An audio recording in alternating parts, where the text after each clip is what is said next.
अस्सलाम वालेकुम viewers, 91 episode का आगाज़ हो गया है। एपिसोड की तरफ आगे बढ़ने से पहले प्लीज़ मेरा चैनल सब्सक्राइब कर दें और बेल आइकन पे क्लिक कर दें ताकि हर आने वाला एपिसोड आप देख सकें। और अगर आपने पिछली एपिसोड नहीं देखी तो डिस्क्रिप्शन में उसका लिंक है, पहले वो एपिसोड देख लें। बढ़ते हैं आज के एपिसोड की तरफ। इस एपिसोड के आगाज़ में निकोलस कमांडर कहता है कि काश मैं वेसुलस की जगह मर गया होता। एक्टरीना कहती है कि तुम कराहना बंद करो औरतों की तरह और मेरी बात सुनो, अर्तुरुल आने ही वाला होगा। हमें तमाम कमांडर को इकट्ठा करना है और उनसे बात करनी है। निकोलस कहता है कि अर्तुरुल आएगा तो मैं उसको देख लूँगा। एक्टरीना कहती है कि तुम अपनी हालत देखो, एक बेवा औरत जैसी हो गई है और तुम अर्तुरुल से निपटोगे। तमाम कमांडर को बुलाओ, मैं उनसे बात करूँगी। निकोलस कहता है कि कमांडर औरत की बात क्यों सुनेगा और इसके बाद वो वहाँ से चला जाता है। एक्टरीना कहती है बाबा अब बहुत जल्द वक्त आ गया है कि मैं आपकी मिरास संभालूंगी। दूसरी तरफ सुल्तान तुर्क सरदारान के जिरगे का आगाज करता है और कहता है एक अहम ऐलान के लिए आपको बुलाया था। आज से शुरू अल्लाह के नाम से जो बड़ा रहीम है, मैं एक ऐलान करना चाहता था, वो ये है कि आज से अर्तुरुल सरदार यहाँ के सरदार आला होंगे। ये ज़मीनें अब अर्तुरुल और तुम लोगों के हवाले हैं। सरदारान कहते हैं बेशक आपने एक बहुत अच्छा इंतखाब किया है। सुल्तान कहता है तुम तमाम लोग बहादुर हो और मैं तुम सब पर यकीन रखता हूँ कि तुम जुल्म का खात्मा करोगे और वेसुलस की दीवारें गिराने का अब वक्त आ गया है। अर्तुरुल के साथ मिलकर ये सब कुछ करोगे। अर्तुरुल पर मुझे अपने आप से भी ज्यादा भरोसा है। ये एक बहादुर नौजवान है और इसके साथ आप सब ने मिलकर इस बुराई का खात्मा करना है। एक सरदार कहता है हमें इस चीज़ पर फ़ख्र होगा कि हम आपके लिए कुछ करें, हमारे जाने भी आपके लिए हैं। सुल्तान कहता है एक और बात थी जिस पर मुझे कहना था और फिर वो सादतीन को पेक को कहता है कि तुम इनसे माफ़ी मांगो। सादतीन को पेक कहता है कि जो हालात थे उनके मुताबिक मैंने जो किया वो बहुत गलत था, मैं सबसे माफ़ी मांगता हूँ। उसके बाद सुल्तान कहता है कि वेसुलस का अंजाम हो गया है और जिन्होंने मुझे जहर दिया था उनका भी बहुत जल्द अंजाम होगा। अर्तुरुल कहता है इस सल्तनत के लिए हमारी जानें हमेशा के लिए हाजिर हैं और हम बहुत जल्द उस बुराई की जड़ किले को उखाड़ फेंकेंगे और बाकी सलीबियों को सफ़ा हस्ती से मिटा देंगे। उसके बाद सुल्तान कहता है अब मैं इजाज़त चाहता हूँ, अल्लाह आप सबसे राज़ी। दूसरी तरफ एक्टरीना शहनशाह को खत लिखती है कि मैं वेसुलस के बच्चे की मां बनने वाली हूं और मुझे इस किले का इंचार्ज बनाया जाए। मैं अपनी जान भी हाजिर करने के लिए कुर्बान हूं आपके लिए और यहाँ वेसुलस की बदला लेने के लिए मैं बेताब हूं। उसके बाद वो कहती है कि ओराल मुझे माफ़ करना, मेरा बच्चा बड़ा होकर उन सब से बदला लेगा जिन्होंने हमारी जानें ज़ाया की। अगली सुबह वेसुलस की लाश को बाजार में लटकाया गया होता है।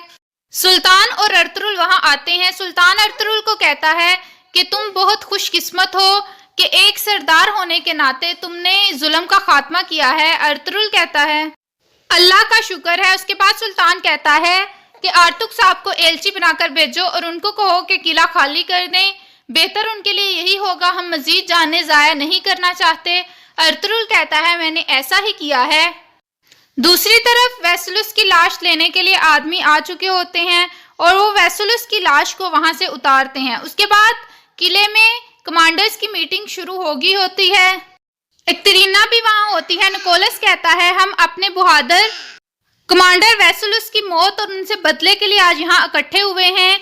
वो तमाम कमांडर्स कहते हैं कि यहाँ पर एक औरत के होते हुए हम यहाँ पे क्या करेंगे, ये हमारे असूलों के खिलाफ है। निकोलस कहता है कि अभी हम हालत जंग में हैं और यहाँ पर असूल तोड़े जा सकते हैं, इसलिए एक्टरीना तुर्कों को सबसे बेहतर जानती है और वो हमारी सही मदद करेगी। एक्टरीना कहती है ये मेरे बाबा का किला है और मैं इस विरासत की सही हकदार हूँ।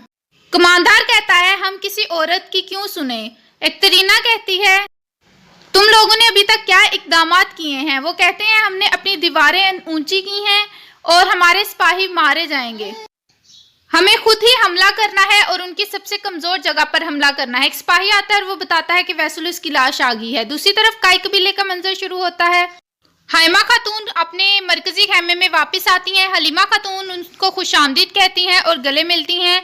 इतने में अर्तुरुल भी आ जाता है। हलीमा खातून उसको भी खुश आमदीद कहती है और गले मिलती है। उसके बाद अर्तुरुल बताता है कि तुम्हारी दुआओं से हमने वैसुलस को ख़त्म कर दिया, और फिर वो गंदूज से मिलता है। आर्तुक साहब कहते हैं आपको बहुत मुबारक हो, हमारे अच्छे दिन लौट आए हैं, कबीले में किसी भी किस्म की कोई भी मुश्किल नहीं है। अर्तुरुल कहता है आपको सुल्तान ने एलची बनाकर किले भेजा है। आर्तुक साहब कहते हैं ये मेरे लिए बायसे शर्फ बात है। इतने में हलीमा खातून कहती हैं मेरे पास भी आपके लिए खुशखबरी है। अर्तुरुल कहता है फिर जल्दी से बताओ। वो बताती है कि आप चचा बन गए हैं। हलीमा खातून खुश हो जाती हैं और कहती हैं अल्लाह का शुक्र है कि उसने हमें ये दिन दिखाया। अर्तुरुल भी ये सुनकर बहुत खुश होता है। हलीमा खातून कहती हैं मुझे उसके पास जाना चाहिए इस वक्त। दुंदार कहता है कि उनको मुबारक हो। उसके बाद हलीमा खातून चली जाती हैं। दुंदार दुखी हो जाता है कि काश आज बमसी होता। अर्तुरुल उसका थपथपाता है। दुंदार शुक्रिया अदा करता है और फिर वो वहाँ से चले जाते हैं। दूसरी तरफ हफ्सा खातून बमसी के मरहम लगा रही होती है। वो कहती है कि आर्तुक साहब ने आपका बहुत अच्छे से इलाज किया है। बमसी कहता है कि पहले मेरे भाई मेरे ज़ख्मों का इलाज करते थे, लेकिन अब तुम अपने इन प्यारे हाथों से मेरे ज़ख्मों का इलाज करती हो और मैं खुद को बहुत जल्दी ठीक महसूस करता हूँ। और अब वैसे भी वैसुलस चला गया है इस दुनिया से। हफ्सा खातून कहती हैं कि मेरे पास भी आपके लिए एक खुशखबरी है। एक तो ये आपने सुनाई, मैं बताती हूँ। वो कहती है आप चचा बन गए हैं। बमसी हैरान हो जाता है और वो कहता है क्या वाकई ही ऐसा है, क्या वो सेहतमंद है? हफ्सा खातून कहती हैं हाँ। उसके बाद वो उसको उठाकर घूमना शुरू हो जाता है खुशी से, और फिर कहता है मैं अपने भाइयों को बताकर आता हूँ, तुम मुझे रोकना मत। और दूसरी तरफ इब्नुल अरबी खेमे में बैठे होते हैं कि अर्तुरुल वहाँ आ जाता है और वो बताता है कि आपकी दुआओं से हमने वैसुलस को अपने अंजाम तक पहुंचाया। इब्नुल अरबी कहते हैं कि एक जहाद के बाद फौरन दूसरा जहाद होता है। आप सल्लल्लाहु अलैहि वसल्लम अपने सहाबा किराम से कहते थे कि एक जहाद तुम करके आए हो, एक सबसे बड़ा जहाद है और वो है जहाद बिन नफ्स।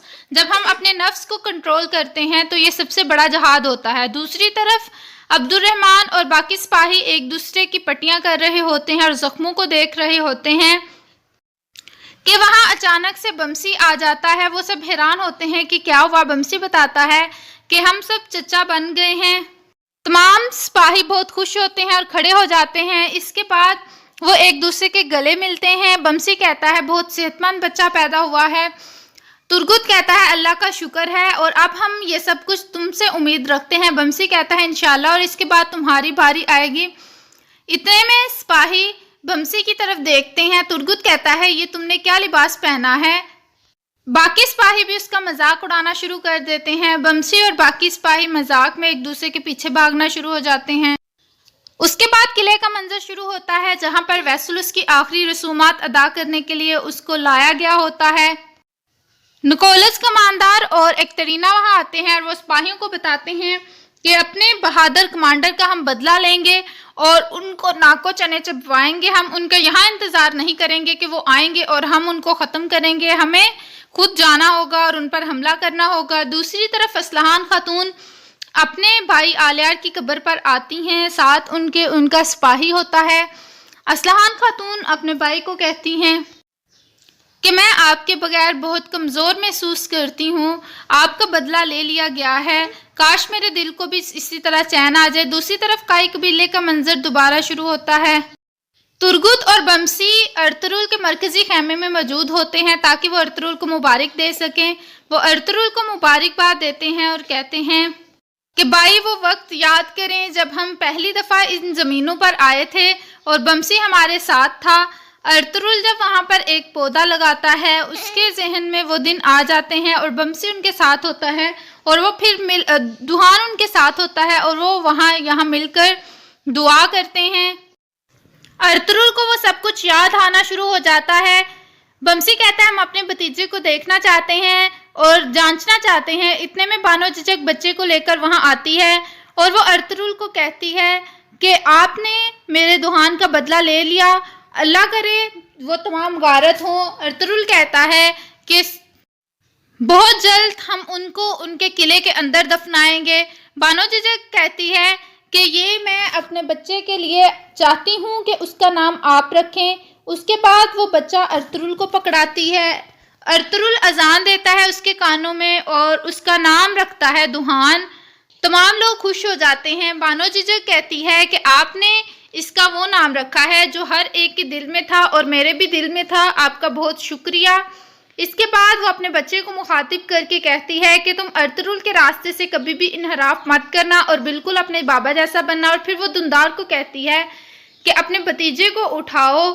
دندار خوش ہو جاتا ہے کہ اس نے اسے معاف کر دیا۔ دوسری طرف ارطغرل کہتا ہے کہ شکریہ میرے بھائی آلیہ اور میرے بھائی دوحان کا، اور وہ رونا شروع ہو جاتا ہے کہ انہوں نے ہمارے لیے قربانیاں دی اور اب سے ہمارے بچے آزاد پیدا ہوں گے اور آزاد جگہ پر رہیں گے۔ اور یہاں پر اس قسط کا اختتام ہوتا ہے۔ ویڈیو پسند آئے تو لائک کریے گا، کمنٹ کر کے بتائیے گا کیسی لگی ایپیسوڈ، اور دعاؤں میں یاد رکھیے گا۔ فی امان اللہ۔